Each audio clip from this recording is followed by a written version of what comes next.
Hi everyone, Heck here. What you're about to watch is a short time lapse of me sculpting Slimer from the Ghostbusters here.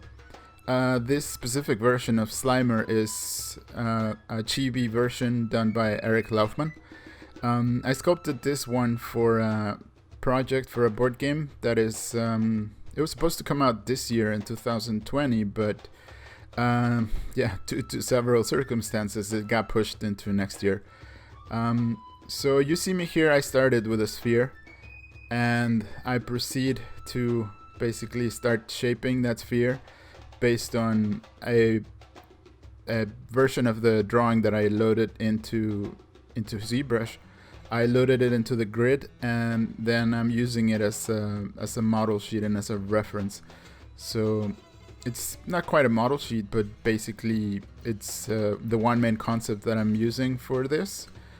Since Slimer here is a pretty simple character, I don't need a side view or a back view of what he might look like. I looked maybe a couple of times at references of the real, the live action version of Slimer from the movies, and just kind of got an idea of what he looks like overall. I'm familiar with the character since I kind of grew up watching the cartoons, and I saw the first and second movie back in the day when they came out. So yeah, pretty blocked in by now. He has basic arms, and his main body is taken care of. What I'm doing now is the fingers. So I start just blocking out one finger and shaping it up. I'm using H polish here to give it a bit of a sharp edge. For this entire project, I decided to do a mixture of the art style that I had from the drawings from Derek, with a little bit of a sharper, more angular style. So yeah, basically I'm choosing kind of to, for example, make the fingers a bit more angular and stylize them further than maybe they might at a glance look in the drawings. So once I have one finger, I duplicate it and I turn it into the rest of the fingers, move it around, put it into place for the hands to be complete. Here I'm refining the nose, and I did a bit of back and forth on the nose. It kept coming out a bit too soft, and it was just a matter of having more resolution in the Dynamesh, and later with the subdivisions I was able to refine it more fully. So this is basically the Dynamesh block out that starts from a sphere for this whole thing, and this is a pretty common way to start things, basically with Dynamesh. So yeah, I'm just refining here some of his rough basic features, and a lot of this is also quick marking lines that I'm making for what is going to be the ZRemesher that comes into play once I have my basic shapes in place. So yeah, here I'm starting the process for the very quick and dirty process that I do for ZRemesher. And the way that I approach ZRemesher is basically that I start grouping the parts of the body with masking. So here I'm grouping, for example, the eyebrows as I mask them. Once I have them masked in the way that I want, I group them, then I hide them. Then I'm doing the same with the nose. I group it, then hide it. Now I'm grouping the lips, and once I'm done grouping them, I'm gonna hide them. So mask, group, hide is the process that I'm doing. And yeah, so basically I do this for the entire body. Since this is not a mesh that is going to be animated and it's going to be basically straight up for 3D printing, I don't need a perfect topology on this guy. I don't need a ZRemesh that is animation friendly or super clean and perfect. I just need something that is going to have subdivisions and that is going to be having some decent loops that I can use for posing and finishing him up. So yeah, here grouping the torso. Every time that you see me masking like this, I'm basically pressing Ctrl W, after I finish the mask. Control W is the shortcut for grouping. So here I'm testing the ZRemesher. So I went back and forth a couple of times. And now that I've done the ZRemesh, what you're seeing here is me using a ZModeler to kind of clean up a little bit the topology, which is kind of awful in the fingers. But again, in this case, it doesn't really matter. If this was for a video game or animation and things like that, I would do a hand retopo. But because this is for print, I really just need some very basic topology to work with. And his fingers are not going to be in any kind of a complex pose. So this topology that is pretty ugly in some of the base of the fingers, it's not going to be a big deal. It does not affect things too much. And so now I'm working on a duplicate of the original Dynamesh, which is ZRemeshed. Here I'm refining the fingers, and now I'm moving along and creating the eyeballs. So create the eyeballs, put them in place, and then make sure that the eyelids kind of are in position in relation to the newly brought in spheres that create the eyeballs. Here I'm using ZModeler to create a quick tooth. This tooth is going to become basically all of the teeth once I finish kind of putting in place and duplicating it. So yeah, here you see duplication, and auto grouping. Then I duplicate that group and I flip it on the y-axis so that I have now my teeth. I'm using masking and extraction here to create the gums of his teeth. And now I'm just subdividing those. That's a remesh of the teeth of the gums, and I'm moving those into position so that they start kind of holding the place of the gums that I'm gonna need.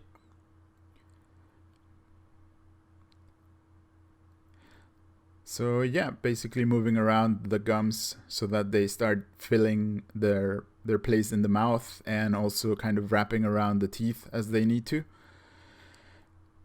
So yeah, this character was pretty quick to sculpt. This was one of the quicker miniatures for this project, and since I knew it was going to be a pretty quick sculpt, I thought that it might be a good one to record and to show. And this is a sort of beginner project, so I like that this is a simple character that many of you could try out something like this and basically get some results out of it relatively quick. It's a fun character to make. It's a fun type of project to start out with. So yeah, and obviously most of the miniatures that I make are not as simple as this guy. A lot of the miniatures for this project are humans, and a few of them are aliens, and they're a bit more complex than this guy. But if you know the basics of how to build something like this, this little chibiSlimer, you, as a beginner, you can basically start with one of these projects along these lines, and then continue on building up on the complexity of projects that you take on. So I completed the symmetric body, and now I'm basically in the process of doing a 3D tracing of the drawing. So I've rotated him slightly, and now I'm basically conforming all of his geometry a bit more to the drawing. So I'm breaking the symmetry, I'm posing his arms, I'm moving his eyeballs to be looking at the same place that the drawing is looking at. I'm placing his teeth in the same way, at least from the front view, that they look in the drawing. I later make sure that the teeth still look coherent from the other angles. Yeah, same for the tongue. So here I'm moving it more into place in relation to the drawing. So this is a lot like 3D tracing that you can do here in this part. And this is the same thing that I did for the Ghostbusters themselves and the Men in Black and the bad guy characters that are more like aliens in this project.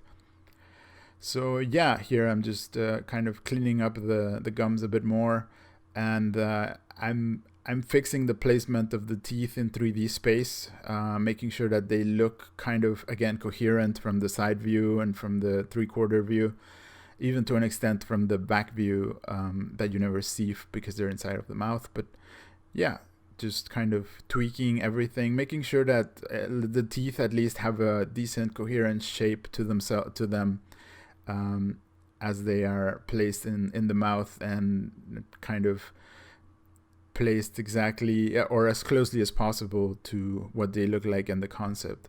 So here I'm basically filling in the blanks of what you see, of what you don't see in the drawing, because you only see the front view in the drawing. So here I'm just making sure that these teeth have a decent curvature to them if you look at them from above. And again, it's all about coherence. It would be the same with an arm or a piece of armor and things like that. You place it as close as possible in relation to the frontal or 3/4 angle of the concept, and then you proceed to kind of polish up the shapes and try to make sure that like everything after you cleaned it up, it still kind of is really close to the concept.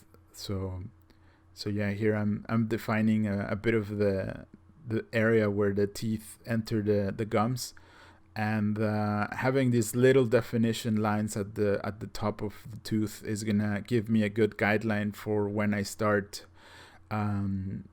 refining the gums. So yeah, every character that I built for this project basically was a version of this process. Just some of them were more complex in the sense that the Ghostbusters had a full human body. They had their little props like their proton pack and other things.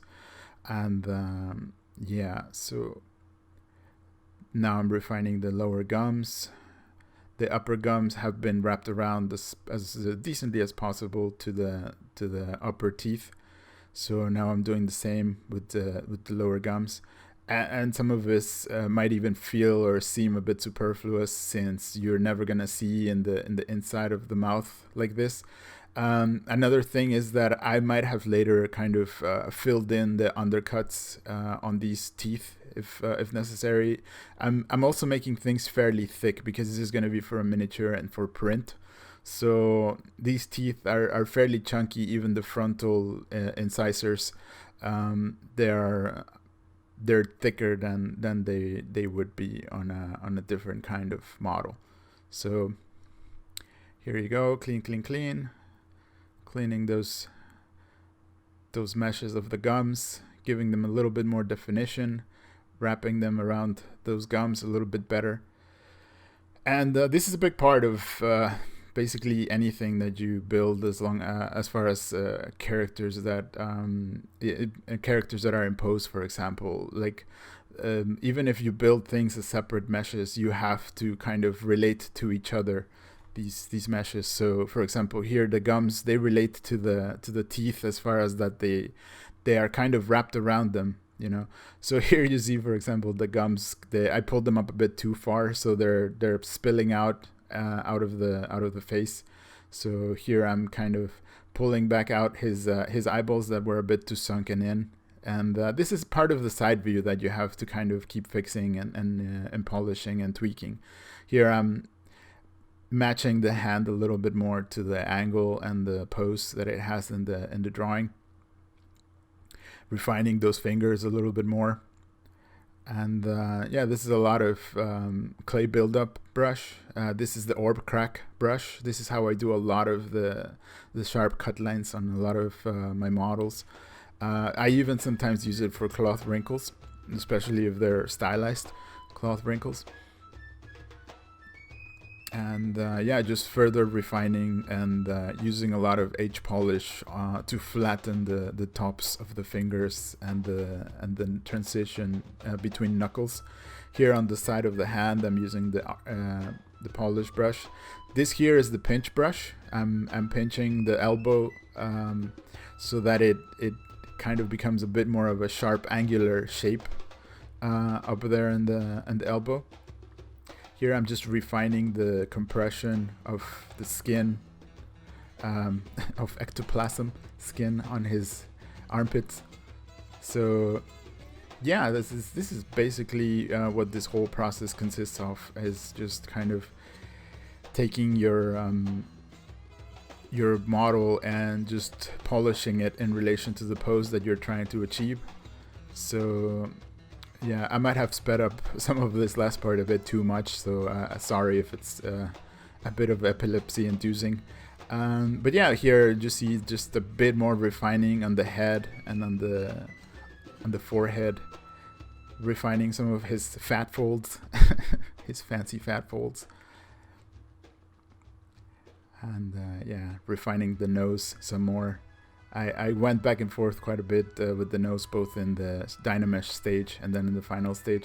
Here I just mask the bottom of him and then extract a piece of Dynamesh that I'm gonna be turning into this puddle of slime that also doubles up as his suspended base that he floats from. And yeah, I'm basically almost wrapped up with this character. There you go. And this is the render of him in Marmoset Toolbag. So hope you enjoyed it, and see you next time. Take care.